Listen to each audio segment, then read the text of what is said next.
क्या देखना है हमें, शेड्यूल यानी कि अनुसूची।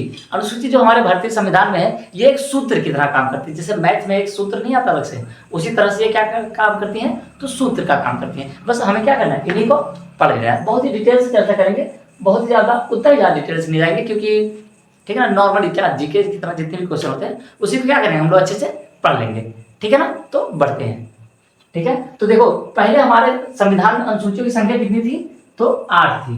अब बढ़ा करके कितनी हो गई है, 12। क्योंकि देखो जरूरतों के हिसाब से क्या होती हैं, मतलब समय के हिसाब से जरूरतें बढ़ती जाती हैं। समय के हिसाब से जरूरतें बढ़ती हैं तो परिवर्तन कर दिया जाता है। क्योंकि आपने पढ़ा भी होगा कि परिवर्तन प्रकृति का नियम है, तो यहां भी उससे वही प्रकृति का नियम लगेगा, ठीक है ना। तो एक एक करके हम लोग पढ़ते हैं। तो सबसे पहले आएगा अनुसूची 1।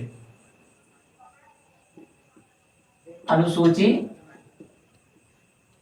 1 यानी कि शेड्यूल 1। इसमें कहा गया है भारत राज्यों का संघ है, वही जो संविधान 1 में है वही इसमें भी है, ठीक है ना। भारत संविधान क्या है, राज्यों का संघ, यानी कि उसके क्षेत्र की चर्चा की गई, किसके, क्षेत्र की, ठीक है ना।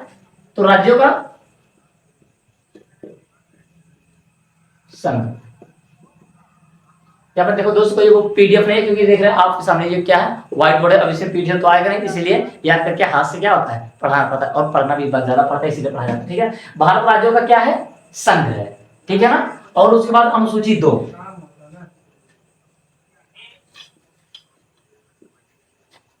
अनुसूची 2, अनुसूची 2 में, अब अनुसूची 2 में क्या है, तो अनुसूची 2 में है वेतन। किसकी चर्चा है, वेतन। अनुसूची 2 में किसकी चर्चा है, तो वेतन को, मतलब किस मंत्री को या फिर किस सरकारी मतलब कि कर्मचारी को या फिर अधिकारी को, जो कुछ भी है, टीचर को, सबको सैलरी कितनी दी जाएगी। तो ये किस जगह पर लिखा होगा, तो दूसरी अनुसूची में, अनुसूची 2।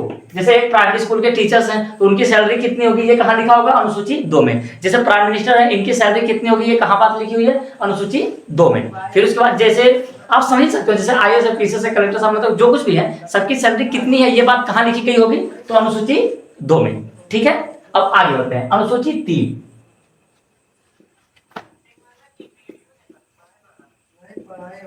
अनुसूची 3। अब देखो अनुसूची 3, अब वेतन तो ले लिए, फिर उसके बाद करेंगे वो शपथ लेंगे। कैसी, मैं शपथ लेता हूं कि जैसे मान लीजिए हमारे यहाँ से कोई सांसद बन गया या फिर कोई विधायक बन गया, तो क्या करेंगे, शपथ लेंगे ना, कि मैं शपथ लेता हूं कि जब जब मौका मिलता रहेगा तब तक, मतलब जो भी अपनी क्या होगी, शपथ होगी, लेते रहेंगे ना। तो अनुसूची 3 में क्या है, शपथ, क्या है, शपथ, यानी कि ओथ, इसे अंग्रेजी में कहा जाता है ओथ, ओथ, इसमें नहीं हो सकता गलत है, ये भी ठीक है ना, क्या कहते हैं अंग्रेजी में, ओथ।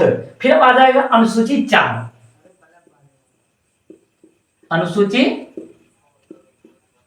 4, अब अनुसूची 4 में आएगा, देखो पहले में क्या है, भारत राज्यों का क्या है, संघ ही है। फिर उसके बाद दूसरे में क्या है, वेतन। पहले पैसा तब लेंगे शपथ, पहले पैसा, फिर उसके बाद क्या लेंगे, शपथ। और शपथ लेने के बाद चले जाएंगे कहां, राज्यसभा में। किस जगह में, राज्यसभा में। तो ठीक है, अनुसूची 4 में है राज्यसभा में सीट, राज्यसभा, कहां जाएंगे, राज्यसभा में। इसमें क्या है, राज्यसभा में सीट, राज्यसभा में क्या है, सीटों की चर्चा है। और एक चीज, राज्यसभा का कार्यकाल कितने वर्ष तक होता है, 6 वर्ष का, लेकिन और लोकसभा का कार्यकाल कितने वर्ष का होता है, तो 5 वर्ष का, ठीक है। ये बात आप क्या करेंगे, याद रखेंगे, ठीक है ना। क्या हो गया, राज्यसभा में सीट, ठीक है। पहले क्या है, राज्यों का संघ, दूसरे में क्या है, वेतन, और तीसरे में मतलब पहले आप पैसा देंगे तभी हम लेंगे शपथ, फिर उसके बाद क्या होगा, शपथ लेने के बाद चले जाएंगे राज्यसभा। फिर आता है अनुसूची 5। अनुसूची 5, अब क्या है, अनुसूची 5 में तो एससी एसटी के लिए विशेष प्रावधान। किसके लिए, एससी एसटी के लिए, एससी एसटी के लिए क्या है, विशेष प्रावधान।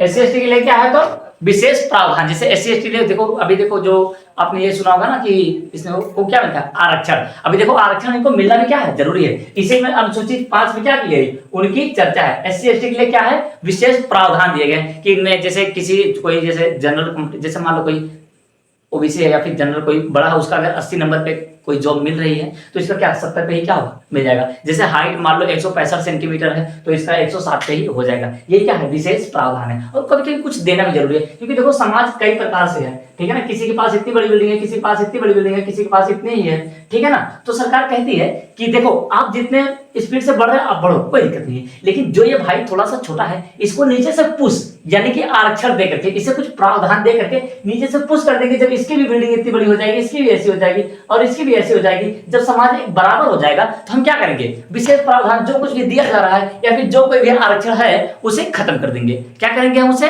खत्म कर देंगे, ठीक है ना। बस यही है SC ST के लिए विशेष प्रावधान, यही है और कुछ नहीं है। ऐसा नहीं है कि जैसे अगर आप भी सरकारी टीचर्स हो चुके हो और वो भी सरकारी टीचर्स हो चुका है तो मतलब सेम काम, जैसे प्राइमरी का टीचर वो भी है और प्राइमरी के टीचर्स आप भी हो। ऐसा नहीं है कि जो SC ST वाला उसकी सैलरी होगी 60,000 और आपको मिलेगा 30,000, ऐसा कुछ नहीं है। बस हाँ, जॉब पाने के लिए कुछ कुछ क्या होते हैं, थोड़े से नंबर उनका कम में ही कर दिया जाता है। ये क्या होता है, विशेष प्रावधान, या फिर इसी को हम लोग कहते हैं अपनी भाषा में आरक्षण, जिसके लिए हमेशा मारकाट मतलब कि लड़ाई झगड़ा होता रहता है। देखो आरक्षण जिसको मिल रहा है उसके लिए सही है, मतलब कि वो सोचता है मिलता ही रहे, और जिसको नहीं मिल रहा है उसके लिए तो गलत ही है। देखो तो फिर ये तो राजनीतिक मैटर हो जाएगा। हम लोग आ जाते हैं अपने इस पर, ठीक है ना। फिर आता है अनुसूची 6। अनुसूची 6, अब अनुसूची 6 में क्या है, तो पूर्वोत्तर। देखो जब हमारे भारत का मतलब जब हमारा भारत क्या हुआ, मतलब कि आजाद हुआ, मतलब कि संविधान वगैरह सब कुछ लिख दिए गए, तो लेकिन देखो भारत का और बाकी जो राज्य है इधर उत्तर पश्चिम का हो गया या फिर दक्षिण पश्चिम का हो गया, दक्षिण पूरब का हो गया, कहीं का भी हो गया, ये सब राज्य कैसे थे, थोड़ा थोड़ा विकसित थे। लेकिन उस समय जो हमारा पूर्वोत्तर राज्य था, पूर्वोत्तर राज्य जिसमें असम, मेघालय, त्रिपुरा, मिजोरम, मणिपुरी ये सब नहीं आते हैं, जिसमें आ जाते हैं, तो इसमें 6 राज्य, कितने राज्य होते हैं, 6 राज्य, जिसे हमें मतलब 6 राज्य ही आते हैं। बेसिकली कितने, मणिपुरी मतलब कि 4 राज्य आते हैं, त्रिपुरा, मिजोरम और मणिपुरी, ये 4 राज्य आते हैं। लेकिन उसमें कितने 6-7 राज्य आते हैं, 7 राज्य आते हैं, लेकिन 6 के लिए क्या गिरेगा, विशेष प्रावधान, ठीक है ना। इतना आप समझ लेंगे, क्या समझ लेंगे, पूर्वोत्तर राज्य का क्या है, पूर्वोत्तर राज्य मतलब कि उनको थोड़ा सा क्या दिया गया, छूट दिया गया, ध्यान में रखते हुए, ठीक है ना। ये था अनुसूची 6। फिर उसके बाद आ गई अनुसूची 7। अनुसूची 7, ठीक है। अब देखो इसमें 7 में कहा गया है ना, शक्ति का विभाजन। थोड़ा आवाज कम कर लो यार, आ रही है इसमें, शक्ति का विभाजन। 7 में क्या कहा गया है, तो अनुसूची 7, अनुसूची 7 में कहा गया शक्ति का विभाजन। अब देखो शक्ति का विभाजन क्या है, देखो हमारे यहां शक्ति का क्या है, विकेंद्रीकरण है, यानी कि आवाज कम कर लो यार भाई थोड़ा सा। देखो जैसे एक केंद्र में सरकार है और एक राज्य में भी सरकार है, और देखो जिले में डीएम आ जाता है, फिर उसके बाद तहसील में बटी हुई है, जिला क्या है, तहसील में बटा हुआ है, तहसील क्या है, ब्लॉक में बटा हुआ है, ठीक है ना। ये क्या है, विकेंद्रीकरण यानी कि शक्ति का विभाजन। अभी देख लो अगर केंद्र में कोई सरकार बैठी हुई है, वो हमारे यहाँ उत्तर प्रदेश के किस राज्य के किसी जिले में, उसके वहां पर क्या हो रहा है इसको जान पाएगा, नहीं जान पाएगा, ठीक है ना। इसलिए क्या कर दिया गया है, शक्ति का विभाजन कर दिया गया है। क्या कर दिया गया है, शक्ति का विभाजन कर दिया गया है, जिस वजह से क्या है, मतलब जनता को थोड़ी भी प्रॉब्लम नहीं होती। क्योंकि अभी देखो रिपोर्ट लिखवाने जाना है, मान लो शक्ति का विभाजन नहीं हुआ, मतलब जितनी भी शक्तियां दी गई सरकार को, विभाजन उसका नहीं हुआ, सीधा एक आदमी कहाँ बैठे संसद भवन में, वहीं से पूरा कानून लगाए हुए। अब मान लो 2 लोग का आपस में झगड़ा हो गया, ये लोग रिपोर्ट लिखवाने कहाँ जाएंगे, दिल्ली जाएंगे, नहीं, हाई कोर्ट में जाएंगे, नहीं जाएंगे। तो इनके लिए बना दिया गया है, थाने पर क्या होता है, सब कुछ हो ही जाता है, ठीक है ना, तो आपस में काम हो जाता है। तो समझ रहे ना, शक्ति का विभाजन, और शक्ति का विभाजन होना एक लिए क्या था, बहुत ही ज्यादा अच्छा था। अभी देखो शक्ति का विभाजन जहां जहां पे नहीं है, जैसे जहां पर तानाशाही चल रही है, ठीक है ना, वहां पर जनता उतनी ज्यादा क्या, जनता को उतनी ज्यादा फ्रीडम नहीं दी जाती है, ठीक है। अब आता है अनुसूची 8,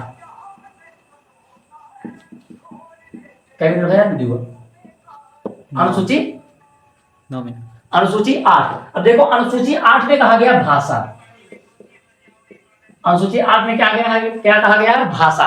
मतलब देखो कौन सी भाषा किस राज्य में बोली जाएगी। और देखो जब हमारे भारत का विभाजन हुआ था, मतलब कि जो हमारा देश क्या हुआ था, आजाद, बेसिकली आजाद तो आजादी कर लेते हैं, जो हमारा देश क्या हुआ था, आजाद हुआ था, तो उससे पहले देखो सारे राज्य इधर उधर क्या थे, बिखरे हुए थे। तो कहीं पर कोई भाषा बोली जा रही थी, कहीं पर कोई भाषा। उस समय अगर आपको पता होगा तो टोटल 552 देशी रियासत थी, राज्य कोई था ही नहीं। फिर उसके बाद ABCD बना, ठीक है ना। फिर उसके बाद क्या हुआ, राज्य टूटे, फिर जाकर के अच्छे से बने, और वर्तमान में हमारे यहाँ क्या 28 राज्य और 8 केंद्र शासित प्रदेश, अब वो बढ़ करके 9 हो चुके हैं, ठीक है ना। तो ये सब क्या अच्छे से, मतलब कि देखो विकेंद्रीकरण, यानी कि हमारे यहाँ मतलब देखो जब कोई भी चीज 100% सही नहीं होती, इससे शुरुआत में ही चर्चा किए थे ना, तो धीरे धीरे धीरे समय के हिसाब से उन्हें परिवर्तन होता रहता है, ठीक है ना। तो 552 से टूट करके 8 बने, समझ रहे हो ना। फिर उसके बाद तक हुआ क्या देखो, तो कुछ तो भाषा के आधार पर टूट गए, कुछ तो जगह के आधार पर। जैसे हिमाचल प्रदेश, वहां के जो लोग थे वैसे टूट, जैसे जो विवादित क्षेत्र, झगड़ा वाला क्षेत्र था, उसको चंडीगढ़ बना दिया। जहां पर पंजाबी बोली जा रही है वहां पर पंजाब बना दिया, जहां पर हिंदी बोली जा रही थी वहां पर हरियाणा बना दिया।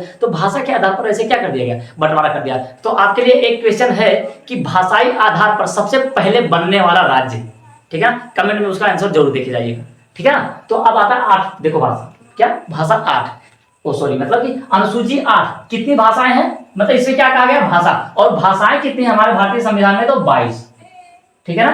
कितनी भाषाएं हैं, 22, बस यही 8 थी, मतलब 8 अनुसूची थी पहले से, उसे बढ़ा करके 12 कर दिया गया है। तो आज हम 8 की चर्चा करते हैं। अब अगली वाली वीडियो में हम आपके लिए 4 और लेकर के चले आएंगे, ठीक है ना। नहीं तो वीडियो बहुत ही ज्यादा क्या होगी, लंबी हो जाएगी और अपलोड होने में थोड़ा सा क्या होता है, प्रॉब्लम होनी शुरू हो जाती है, ठीक है ना। तो आज के लिए सिर्फ इतना ही, मिलेंगे नेक्स्ट क्लास में, तब तक के लिए जय हिंद।